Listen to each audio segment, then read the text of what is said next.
후보자가 알아다는 개인회생 용어, 부양가족까지 했고요. 다음에 가구당 기준 중위소득. 이 중위소득이라는 거는 딱 중간을 말하는 거예요. 중간, 평균.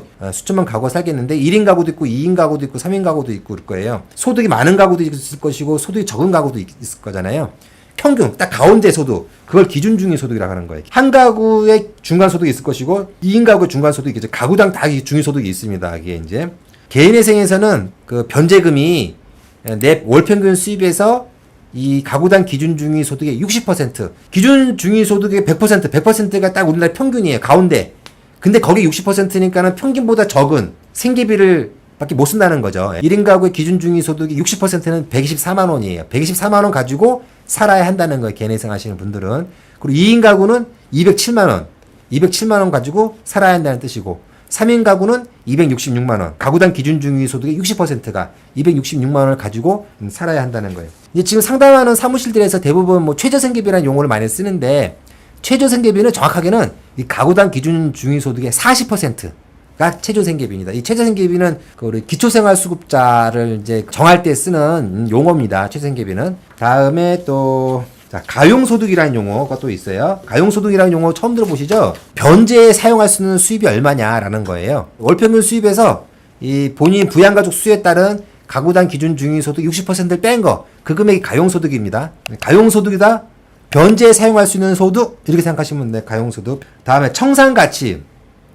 우리가 청산이라는 거는 법인을 청산한다 그러면 법인을 이제 해산하고 재산을 갖다가 처리하는 거. 그게 청산이에요. 그럼 청산가치는 뭐냐? 우리 채무자가 파산했을 때 채권자가 가져갈 수 있는 그런 재산의 그 가치, 그걸 청산가치라고 하는 거예요.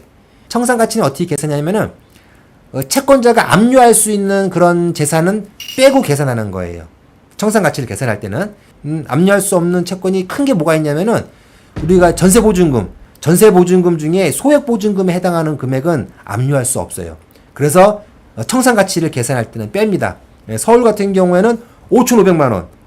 내 전세보증금 중에서 5,500만 원은 압류가 금지되어 있어요. 그래서 내가 보증금이 1억이다. 그럼 5,500만 원을 뺀 4,500만 원만 청산가치가 되는 거예요. 그래서 개인회생 상담할 때는 반드시 물어보는 겁니다. 재산을 한번 물어봐요. 채무자분이 청산가치 용어를 모를 테니까 그런 사무실에서는 뭐 있어요 물어보고 가치가 어떻게 돼야 뭐 시가가 어느 정도 이렇게 막 물어보는 거. 왜? 청산가치를 알아야지 이 상담을 할 수 있으니까. 자, 청산가치라는 용어를 이제 설명을 드렸고요. 마지막 하나 용어를 또 이제 설명을 드릴게요. 상담할 때 필요한 거예요. 뭐지? 개인회생에서 알아두면 좋은 용어가 굉장히 많지만 이 상담 단계, 뭐 변호사랑 상담을 한다든지 아니면 사무장이랑 상담을 한다든지 대화가 잘 통해야지 이제 본인도 이해가 쉬울 거 아니에요? 그럼 상담하는 사람도 그쪽도 이 채무자가 이해를 잘하면 더 많은 설명을 또 해줄 수 있으니까. 그래서 이런 용어들을 알고 있으면 상담하는데 수월하기 때문에 오늘 용어 설명을 드리는 거고요. 마지막으로 알려드리고 싶은 건 조건부 인가라는 걸 말씀을 드릴게요. 인가 결정을 받으려고 개인회생 하는 거예요. 인가 결정이라는 건 뭐냐? 개인회생이라는 거는 법원에다가 내가 매달 얼마씩 뭐 3년간 변제하겠습니다 라는 걸 내고 법원에서 거기에 대해서 오케이라는 걸 인가한다고 그래요. 우리가 이제 무슨 허가한다 이런 말 쓰잖아요.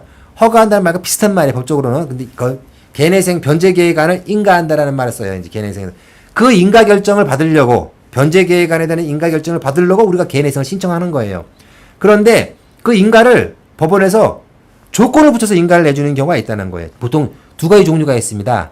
채무자가 지금 현재 월평균 수입이 작은 거예요. 근데 법원에서 봤을 때는 이 수입이 좀 올라갈 것 같아요. 금방. 수입이 올라가면 더 변제라는 조건을 붙여가지고 인가를 내줍니다. 그걸 조건부 인가라고 해요. 그럼 언제 그런 판단을 하냐면은 과거에는 수입이 높았는데 지금 걔네 신청하기 직전에 수입이 줄어든 분이라든지 계속 소득이 불균등해.